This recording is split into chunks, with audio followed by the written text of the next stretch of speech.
Hello ladies and gentleman, आज हम physics का एक बहुत ही इंपॉर्टेंट चैप्टर स्टार्ट करने वाले हैं जिसका नाम है लाइट। और इंपॉर्टेंट ही नहीं बल्कि ये बहुत ही इंटरेस्टिंग चैप्टर भी होने वाला है। लाइट क्या होती है ये तो हम सब जानते हैं, हमारे आसपास हर जगह लाइट होती है। जैसे सन से लाइट मिलती है, हमें बल्ब से लाइट मिलती है, स्टार से लाइट मिलती है, इन सारी चीजों से और भी बहुत सारी चीजें हैं जिनसे हमें लाइट मिलती है। लाइट से रिलेटेड बहुत सारे इंपॉर्टेंट फिनोमेनाज भी होते हैं। जैसे आप देखें, ये जो कैट है वो अपनी इमेज देख रही है एक मिरर में। आप भी रोज सुबह सुबह देखते होंगे। तो हम इस चैप्टर में पढ़ेंगे कि कैसे हम अपने जैसी ही इमेज मिरर में देख पाते हैं। जैसे आपने रेनबो देखा होगा, ये भी बहुत इंटरेस्टिंग फिनोमेना होता है। आपने देखा होगा कि रात को तारे चमकते हैं, सनराइज या सनसेट के टाइम पे स्काई जो होता है वो रेड हो जाता है। और भी बहुत सारे इंटरेस्टिंग फिनोमेनाज होते हैं लाइट से रिलेटेड। उन सबको इस चैप्टर में हम समझेंगे कि वो कैसे होते हैं। लाइट के बारे में दो बहुत ही इंपॉर्टेंट टर्म्स होते हैं। One term is reflection and another term is refraction. आप ध्यान से देखिए, सुनने में सेम जैसे लग सकते हैं बट अलग है। रिफ्लेक्शन, रिफ्रैक्शन, ठीक है। तो सबसे पहले इस चैप्टर में हम पढ़ेंगे रिफ्लेक्शन के बारे में। हम पढ़ेंगे रिफ्लेक्शन ऑफ लाइट, ठीक है। और जब हम रिफ्लेक्शन ऑफ लाइट पढ़ चुके होंगे तो उसके बाद हम पढ़ेंगे रिफ्रैक्शन ऑफ लाइट। तो let's start with reflection of light. Now will see laws of reflection of light. मतलब जब लाइट मिरर से रिफ्लेक्ट होती है तो वो कुछ लॉज को फॉलो करती है, कुछ नियम्स को फॉलो करती है जो कि बड़े इंपॉर्टेंट होते हैं। तो वही हम देखेंगे। तो एक्चुअली दो लॉज होते हैं, दो लॉज। पहला जो लॉ होता है वो क्या है, देखिए हम फर्स्ट लॉ ऑफ रिफ्लेक्शन, जिसको हम बोल सकते हैं फर्स्ट लॉ ऑफ रिफ्लेक्शन। तो क्या होता है फर्स्ट लॉ ऑफ रिफ्लेक्शन? तो पहले मैं लिख देता हूं फर्स्ट लॉ ऑफ रिफ्लेक्शन क्या है। फर्स्ट लॉ ऑफ रिफ्लेक्शन बोलता है कि incident ray, reflected ray and normal lie in same plane, lie in same plane। मतलब ये जो इंसिडेंट रे है, ये जो रिफ्लेक्टेड रे है और ये जो नॉर्मल है, तीनों एक ही प्लेन में लाई करते हैं, एक ही प्लेन में। ये जो पॉइंट है इसको समझने के लिए एक और डायग्राम मैं आपको दिखाता हूं, उससे आपको और समझ में आ जाएगा। ये डायग्राम देखें आप।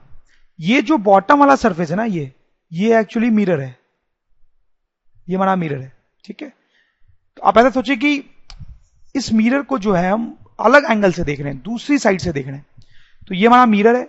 अब देखिए इंसिडेंट रे आया रेड कलर में, और ये रिफ्लेक्टेड रे टकरा के चला गया। बीच में ब्लू से नॉर्मल बना हुआ है, नॉर्मल। आप देखें ये जो एंगल है उसको क्या बोलेंगे हम? जैसे मैंने आपको बताया एंगल ऑफ इंसिडेंस। ये जो एंगल है उसको बोलेंगे एंगल ऑफ रिफ्लेक्शन। तो आप देखो ये जो तीनों लाइंस हैं, रेड ब्लू एंड ग्रीन, ये तीनों एक ही प्लेन में है, ठीक है। तो वही बोला जा रहा है, incident ray, reflected ray and normal lie in same plane, ठीक है। तो फिर इस डायग्राम में भी आप देख सकते थे। अब देखो ये जो तीनों व्हाइट लाइंस हैं, तीनों इंसिडेंट, रिफ्लेक्टेड और नॉर्मल, वो तीनों कंप्यूटर के स्क्रीन के प्लेन में आ रही है। तीनों कंप्यूटर के स्क्रीन के प्लेन में आ रही है, तो तीनों एक ही प्लेन में, ठीक। यही लॉ है। जो दूसरा लॉ है वो इनफैक्ट ज्यादा इंपॉर्टेंट होता है। पहला लॉ कोई बहुत ज्यादा इंपॉर्टेंट नहीं है। दूसरा लॉ को हम लिख सकते हैं second law of reflection, second law of reflection. ये क्या होता है? ये बहुत ही सिंपल है। सेकेंड लॉ ऑफ रिफ्लेक्शन बोलता है कि एंगल ऑफ इंसिडेंस और एंगल ऑफ रिफ्रैक्शन जो होता है वो बराबर होता है। This is a very important point. मतलब ये जो एंगल है और ये जो एंगल है दोनों बराबर होंगे। जैसे मैं आपको एक एग्जांपल दूं तो अगर ये मेरा एंगल ऑफ इंसिडेंस से 30 डिग्री है, ये 30 डिग्री पे ये इंसिडेंट रे आती है, नॉर्मल के साथ 30 डिग्री बनाती है। तो ये जो रिफ्लेक्टेड रे जाएगी वो भी नॉर्मल के साथ 30 डिग्री का ही एंगल बनाएगी। तो एंगल ऑफ इंसिडेंस भी 30 और एंगल ऑफ रिफ्लेक्शन भी 30, दोनों बराबर। उसी तरीके से अगर मैं एक और एग्जांपल आपको देना चाहूं तो अगर एंगल ऑफ इंसिडेंस हमारा 45 डिग्री होगा तो एंगल ऑफ रिफ्लेक्शन भी 45 डिग्री होगा, दोनों बराबर होते हैं। Let's do this simple question. ये एक मिरर है, आप देख सकते हैं, और एक लाइट रे मिरर को ऐसे हिट करती है और यहां पे एंगल बनाती है 40 डिग्री। ठीक है, क्वेश्चन है find angle of reflection. Angle of reflection क्या होता है हमें पता है, वो कितना होगा इस केस में वो निकालना है। Also draw reflected ray. Reflected रे को बनाना भी यहां पे क्या करेंगे हम, देखो बहुत सिंपल है। जब भी इंसिडेंट रे आपको दिया हो और रिफ्लेक्टेड रे आपको बनानी हो तो सबसे पहले हमें नॉर्मल बनाना चाहिए, नॉर्मल। तो सबसे पहले मैं यहां पे नॉर्मल बनाऊंगा। तो नॉर्मल कैसे बनाऊंगा, मैंने आपको बताया था, ये नॉर्मल होगा। ठीक है, जहां पे पॉइंट ऑफ इंसिडेंट है वहां पे नॉर्मल बनता है और मिरर के परपेंडिकुलर। ठीक, अब आप देखें ये जो एंगल है ये कहलाएगा एंगल ऑफ इंसिडेंस, और इसकी वैल्यू कितनी होगी, क्लियरली आप देख सकते हैं कि angle of incidence I plus 40, इन दोनों का सम इज इक्वल टू 90। तो इसका मतलब है कि एंगल ऑफ इंसिडेंस जो हो जाएगा that will be 90 degree minus 40 degree, so that is 50 degree. तो यहां पे एंगल ऑफ इंसिडेंस हमारा 50 डिग्री हो गया। ठीक, अब ये जो लाइट रे है वो रिफ्लेक्ट कैसे होगी, हमें पता है कि वो कुछ इस तरीके से रिफ्लेक्ट होगी, और ये जो एंगल यहां पे बनेगा यही कहलाएगा angle of refraction, sorry angle of reflection.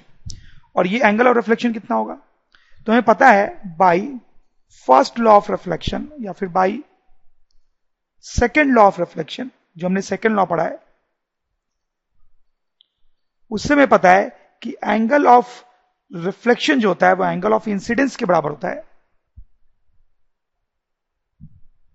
इसका मतलब कि एंगल ऑफ रिफ्लेक्शन जो होगा वो 50 डिग्री होगा। सही है, वेरी सिंपल। तो ये हमारा सॉल्यूशन हो गया। एक और क्वेश्चन करते हैं।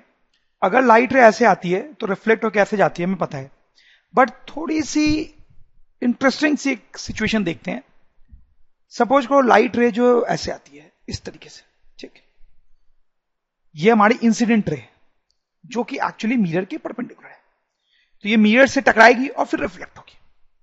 कैसे रिफ्लेक्ट होगी ये यही बताना है। तो क्वेश्चन है what happens if a light ray is incident on plane mirror perpendicular. ये लाइट रे परपेंडिकुलर डायरेक्शन पे मिरर को हिट कर रही है, तो इसका क्या होगा, ये कैसे रिफ्लेक्ट होगी, कैसे सोचेंगे। देखो जैसा मैंने आपको बताया सबसे पहले हमें नॉर्मल बनाना चाहिए। तो नॉर्मल कैसे बनाते हैं, ये हमारा पॉइंट ऑफ इंसिडेंस है। ठीक है, तो यहां पे हम एक परपेंडिकुलर ड्रॉ करेंगे मिरर के, तो ये हमारा परपेंडिकुलर होगा। ठीक है, ये तो ये हमारा नॉर्मल होगा। समझ रहे हैं आप। तो इसमें ध्यान देने वाली बात यह कि जो इंसिडेंट रे है वो नॉर्मल के अलोंग ही आया है, वो नॉर्मल के अलोंग ही आया है।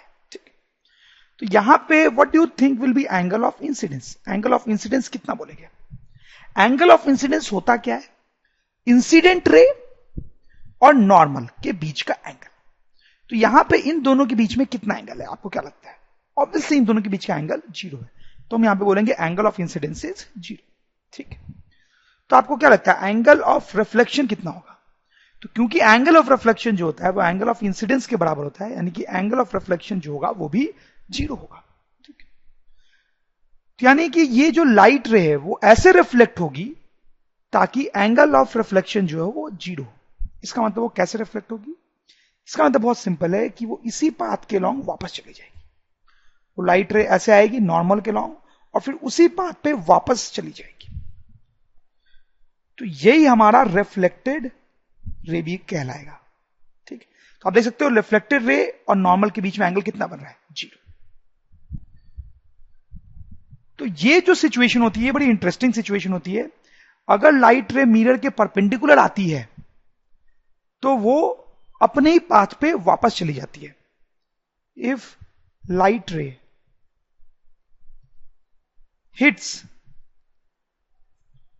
Mirror perpendicular to surface, it is reflected back along the same path, along the same path।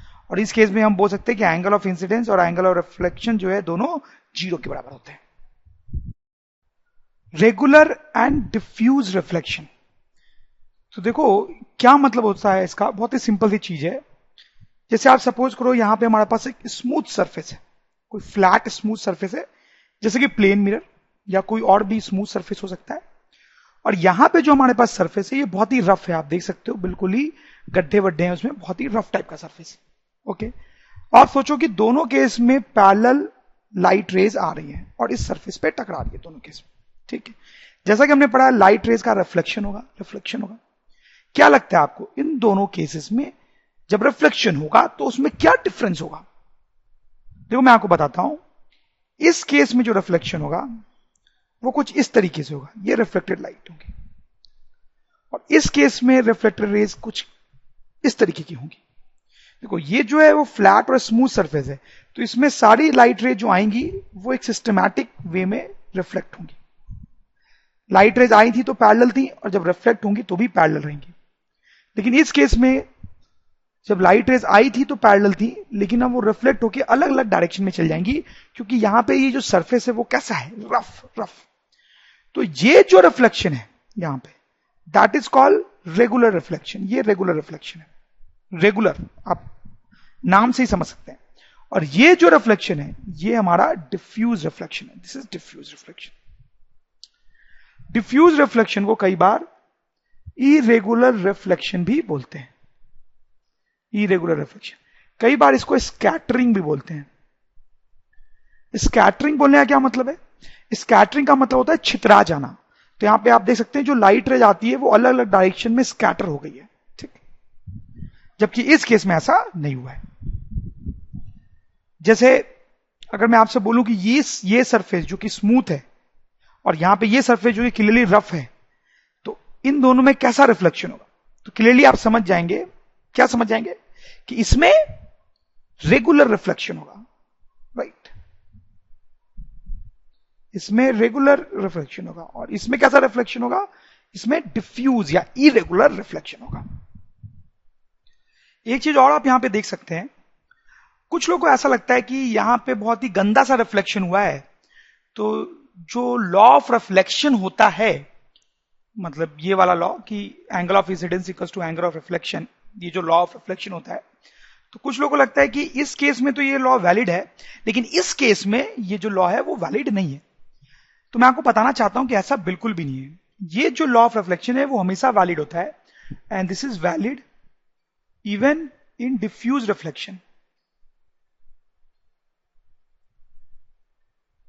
ये जो डिफ्यूज रिफ्लेक्शन हो रहा है इसमें भी एंगल ऑफ इंसिडेंस और एंगल ऑफ रिफ्लेक्शन सेम होता है, इसमें भी लॉ ऑफ रिफ्लेक्शन वैलिड होता है। देखें थोड़ा सा समझना इसको, हालांकि डिफिकल्ट हो सकता है। पहले इस केस पे आप ध्यान दें, इस पे आप देखें, ये जो रे आ रही है पहले वाली, उसके लिए ये सरफेस है, दूसरी वाली जो रे आ रही है उसके लिए भी वही सरफेस है, इंसिडेंट सरफेस। सब रे के लिए वही इंसिडेंट सरफेस है। तो पहले वाले के लिए अगर मैं नॉर्मल बनाऊंगा तो ये नॉर्मल बनेगा, दूसरे वाले के लिए नॉर्मल उसके पैरेलल इस तरह से बनेगा, तीसरे वाले के लिए नॉर्मल उससे पैरेलल कुछ इस तरीके से, ये चौथे वाले के लिए, पांचवे वाले के लिए। तो सबके लिए आप देख सकते हैं नॉर्मल कैसे बना है, ठीक है, सारे नॉर्मल्स एक दूसरे के पैरेलल होंगे। और क्योंकि ये सारे इंसिडेंट रेज भी पैरेलल हैं, तो सबका ये जो एंगल ऑफ इंसिडेंस होगा वो भी सेम होगा। आप समझ होंगे, सबके लिए सेम एंगल ऑफ इंसिडेंस है, सेम आई, ठीक है। तो सब के लिए सेम आई है, तो अब सब जब रिफ्लेक्ट होंगे तो आप क्लियरली समझ सकते हैं कि सबके लिए एंगल ऑफ रिफ्लेक्शन जो है वो भी सेम होगा, सेम एंगल ऑफ रिफ्लेक्शन। तो सब एक सिस्टमैटिक वे में रेगुलर फैशन में इस तरह से रिफ्लेक्ट होंगे, ठीक है। इस केस में लेकिन आप देखें, थोड़ा ध्यान दें, ये जो पहली रे है उसके लिए अगर हम नॉर्मल बनाएंगे तो ये होगा, ठीक है, ये एंगल ऑफ इंसिडेंस हुआ और ये एंगल ऑफ रिफ्लेक्शन होगा और ये रिफ्लेक्ट हो गई, ठीक है। जैसे ये लास्ट वाला रे देखिए, अब यहां पे जो नॉर्मल होगा, इसका जो नॉर्मल होगा वो इसके पैरेलल नहीं होगा, इस यहां पे नॉर्मल कुछ इस तरीके से होगा, थोड़ा टेढ़ा हो जाएगा क्योंकि सरफेस भी थोड़ा टेढ़ा है। तो ये एंगल ऑफ इंसिडेंस होगा, ये एंगल ऑफ रिफ्लेक्शन होगा। तो यहां पे आई अलग हो गया, आई अलग हो गया, ये आई अलग है और ये आई अलग है, ठीक है। तो आर भी अलग हो जाएगा और वो इस डायरेक्शन में चला गया। जैसे ये वाला आप रे देखें, इसके पहले वाला, इसमें तो ऐसा लग रहा है कि मैं सरफेस में नॉर्मल बनाऊं तो वो इंसिडेंट रे के लॉन्ग ही आ जाएगा, इंसिडेंट रे के लॉन्ग ही हो जाएगा। तो यहां पे तो एंगल ऑफ इंसिडेंस जो है वो जीरो हो गया, एंगल ऑफ इंसिडेंस जीरो हो गया, तो जो लाइट रे है वो तो बाउंस कर जाएगी इसी बात पे, तो इस तरह से लाइट चलेगी। तो आप देख सकते हैं इस केस में हर जगह पे जो एंगल ऑफ इंसिडेंस है वो अलग अलग है, डिफरेंट एंगल ऑफ इंसिडेंस। तो जो रेज है वो अलग अलग तरीके से रिफ्लेक्ट हो रही है। शायद आपको क्लियर हुआ हो। ये थोड़ा सा डिफिकल्ट है, आपको एक दो बार और देखना चाहिए इसको अच्छे से समझने के लिए। But the good thing is कि ये ज्यादा इंपॉर्टेंट पॉइंट नहीं है। फिजिक्स में जनरली ऐसा ही होता है कि जो चीजें थोड़ी कॉम्प्लिकेटेड से होती हैं वो उतनी इंपॉर्टेंट नहीं होती है। एंड बिलीव मी ऐसा होता ही है। यहां पे भी ये पॉइंट उतना इंपॉर्टेंट नहीं है। तो यहां पे देखें आप, एक खूबसूरत सी लेडी प्लेन मिरर में अपना इमेज देख रही है। ये काम हम लोग रोज ही करते हैं, लड़कियां थोड़ा ज्यादा करती हैं। बट एनीवेज, तो अब हम यही देखना चाहते हैं कि जब हम मिरर के सामने खड़े होते हैं तो हमें अपनी और आसपास की बाकी चीजों की इमेज क्यों दिखाई देती है या कैसे दिखाई देती है, वही हम यहां पे देखना चाहते हैं। ठीक है, इसलिए हमने हेडिंग डाली है formation of image by a plane mirror. Okay, ठीक है। पर उसको देखने से पहले हम कुछ पुरानी बात याद करेंगे। चैप्टर के शुरू में मैंने आपको बताया था कि हम किसी ऑब्जेक्ट को कैसे देखते हैं। थोड़ा सा रिकॉल करते हैं हम। ठीक है, सपोज करो यहां पे कोई ऑब्जेक्ट है, कोई ऑब्जेक्ट है, तो इस ऑब्जेक्ट से लाइट रेज निकल रही होंगी हर डायरेक्शन में। कुछ इस तरीके से लाइट रेज निकल रही होंगी हर डायरेक्शन। और मैं आपको याद दिला दूं कि ये जो ऑब्जेक्ट है वो भी दो तरीके का हो सकता है। ल्यूमिनस, अगर ये ल्यूमिनस होगा जैसे बल्ब, तो इसकी अपनी लाइट निकल रही होगी हर डायरेक्शन में। ठीक है, और अगर ये नॉन ल्यूमिनस होगा तो ये इसकी अपनी लाइट नहीं होगी। तो फिर ये कैसी लाइट होगी? किसी दूसरे बल्ब या सन या किसी भी सोर्स ऑफ लाइट से इस पे लाइट गिर रही होगी और फिर ये ऑब्जेक्ट उस लाइट को डिफरेंट डिफरेंट डायरेक्शन में रिफ्लेक्ट कर रहा होगा। बट इन एनी केस अगर ये ऑब्जेक्ट है, ल्यूमिनस है हो या नॉन ल्यूमिनस हो, इससे डिफरेंट डिफरेंट डायरेक्शन में लाइट रे निकल रही होगी। फिर हमें ये दिखाई कैसे देता है? Very simple. मान लो यहां पे हम खड़े हैं और हमारी आई यहां पे लोकेटेड है, तो इससे निकलने वाली जब कोई लाइट रे स्ट्रेट ट्रेवल करते हुए हमारे आंख में जाती है तब हमें ये ऑब्जेक्ट दिखाई देता है। सही है। अगर हम यहां नहीं खड़े होते, बल्कि सपोज करो अपन यहां खड़े होते, यहां पे आई होती हमारी, तो कोई दूसरी लाइट रे हमारी आंख में आ रही होती, जैसे कि शायद ये लाइट रे हमारे आंख में आ रही होती स्ट्रेट ट्रेवल करते हुए। ठीक है, तो फिर से हमें ये ऑब्जेक्ट दिखाई देता। तो हमें कोई ऑब्जेक्ट तब दिखाई देता है जब उससे निकलने वाली लाइट रे हमारे आंख में जाती है। ओके, अब हम प्लेन मिरर की तरफ बढ़ते हैं। ओके बच्चों, देखो ये एक रूम है बहुत अच्छा सा, आप देख सकते हो, और यहां पे टोपी ओपी पहन के आप स्टाइल में खड़े हो। तो आप जब यहां पे खड़े हो तो आपको रूम की सारी चीजें दिखाई देंगी। आप ये टेबल देख सकते हो, ये सोफा देख सकते हो, ये टेबल देख सकते हो, ये बल्ब देख सकते हो, ये पेंटिंग देख सकते हो, सारी चीजें देख सकते हो। तो मेरा सवाल यहां पे ये है कि आप ये सारी चीजें कैसे देख पा रहे हो, कैसे देख पा रहे हो? तो आई एम श्योर आपका जवाब बहुत सिंपल सा होगा, अपनी आंखों से। आप बोलोगे कि मैं आप सारी चीजें जो हैं वो अपनी आंखों से देख पा रहे हो। सही बात है, बिल्कुल, आप अपनी आंखों से सारी चीजें देख पा रहे हो। बट यहां पे एक छोटा सा कैच है। क्या कैच है? अगर मैं लाइट्स ऑफ कर दूं इस रूम में, लाइट्स ऑफ कर दूं तो अंधेरा हो जाएगा। तब क्या आप इन सारी चीजों को देख पाओगे? अगर मैं लाइट्स ऑफ कर दूं तो रूम में अंधेरा हो जाएगा, तो क्या आप सारी चीजों को देख पाओगे? नहीं देख पाओगे। आंख तो अभी भी आपकी वैसी की वैसी ही है, तो फिर अब आप चीजों को क्यों नहीं देख पा रहे हो? आप समझ रहे हो बड़ी बात? इसका मतलब यह है कि सिर्फ आंख का होना सफिशिएंट नहीं है चीजों को देखने के लिए। हम ऐसा बोल सकते हैं कि light should be there for things to be visible. मतलब लाइट का होना जरूरी है, तभी हमें आसपास की चीजें दिखाई देती हैं। समझ रहे हो अपनी बात? लाइट का होना बहुत जरूरी है। अब हम थोड़े टेक्निकल डिटेल में जाएंगे। आप देखो, इस बल्ब की बात करते हैं, ठीक है? तो हम थोड़ा डिटेल में जाएंगे कि ये बल्ब हमें कैसे दिखाई देता है। देखो, ये जो बल्ब है ये ग्लो कर रहा है। ये ग्लो कर रहा है तो क्या होगा कि इससे लाइट निकलेगी। ठीक है, हमने लोअर क्लासेस में पढ़ा है कि इससे लाइट निकलेगी इस तरीके से। ठीक है, से लाइट निकलेगी हर डायरेक्शन में इस बल्ब से। अब इससे जो लाइट रेज निकल रही हैं उनमें से कुछ लाइट रेज हमारी आंखों तक भी पहुंचेंगी इस तरीके से, ठीक। तो जब इस बल्ब से लाइट रे हमारी आंखों तक पहुंचती है तब हमें यह बल्ब दिखाई देता है। Very simple. इस बल्ब से लाइट रेज निकलती है, इससे निकलने वाली लाइट रे जब हमारी आंख में जाती है तो हमें यह बल्ब दिखाई देता है, ठीक। तो जब लाइट नहीं होती है, जब ये बल्ब ऑफ हो जाता है तो इससे कोई लाइट रे नहीं निकलती है, और लाइट रे नहीं निकलती है तो हमारी आंख तब भी नहीं पहुंचती है, तो हमें ये दिखाई नहीं देता है। तो आप समझ में आ गई होगी आपको बात कि इस बल्ब को देखने के लिए लाइट का होना भी जरूरी है,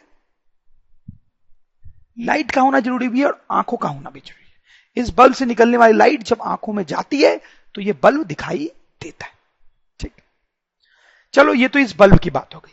अगर हम इस बल्ब की बात करना चाहें तो भी वही लॉजिक होगा, इससे लाइट रेज निकलेंगी, उससे निकलने वाली कोई लाइट रे हमारी आंख तक आएंगी तो हमें ये बल्ब दिखाई देगा, ठीक। अब जैसे इस सोफा की बात करते हैं, सोफा, ये सोफा भी अभी आपको दिखाई दे रहा है। ये सोफा क्यों दिखाई दे रहा है? क्या जो चीज इस बल्ब के साथ हो रही है वही इस सोफा के साथ भी हो रही है? क्या सोफा से भी लाइट रेज निकल रही हैं जो हमारी आंख तक आ रही है? नहीं। आप समझ सकते हैं ये सोफा कोई लाइट इमिट नहीं कर रहा है, इसलिए इससे निकलने वाली कोई लाइट हमारे आंख तक नहीं आ रही है, तो फिर ये सोफा क्यों दिखाई दे रहा है? देखिए इट्स वेरी सिंपल। जैसे ये जो बल्ब है ये लाइट इमिट कर रहा है, इससे निकलने वाली कुछ लाइट रे जो है वो सोफा पे जाके गिरेगी, सोफा पे जाके गिरेगी, कई सारी लाइट रे इस सोफा पे जाके गिरेगी। सोफा क्या करता है, इसमें से कुछ लाइट रेज को रिफ्लेक्ट कर देता है, रिफ्लेक्ट कर देता है, ठीक। और ये जो रिफ्लेक्टेड लाइट रे होती है वो हमारे आंख में जाती है, और जब ये हमारे आंख में जाती है तो हमें ये सोफा दिखाई देता है। समझ रहे हो बड़ी बात? जैसे ये जो टेबल है ये भी हमें कैसे दिखाई दे रहा है, इससे कोई लाइट रे नहीं निकल रही है, ठीक है। ये बल्ब नहीं है कि इससे कोई लाइट रे निकले, ठीक है। लेकिन इस बल्ब से इस पे कुछ लाइट रे आके गिर रही है, और ये लाइट रे रिफ्लेक्ट होकर जब हमारे आंख में जाती है तब हमें ये टेबल दिखाई देता है। आप समझ रहे हो बात? तो इस बात को हम यहां पे लिख सकते हैं कि we see an object when light rays from that reaches to our eyes। सही बात है। the light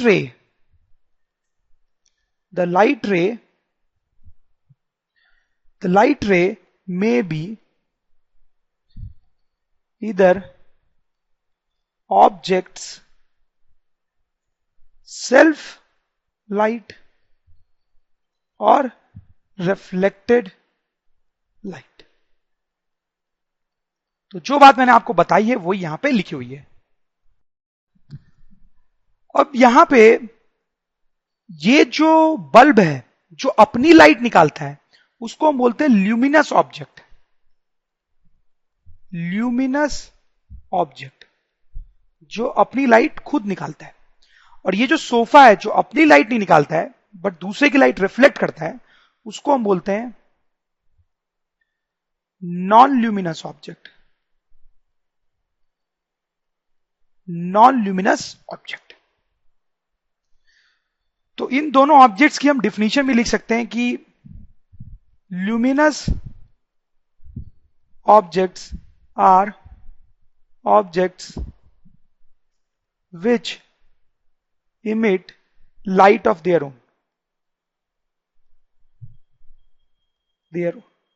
ठीक है, जो अपनी लाइट इमिट करते हैं।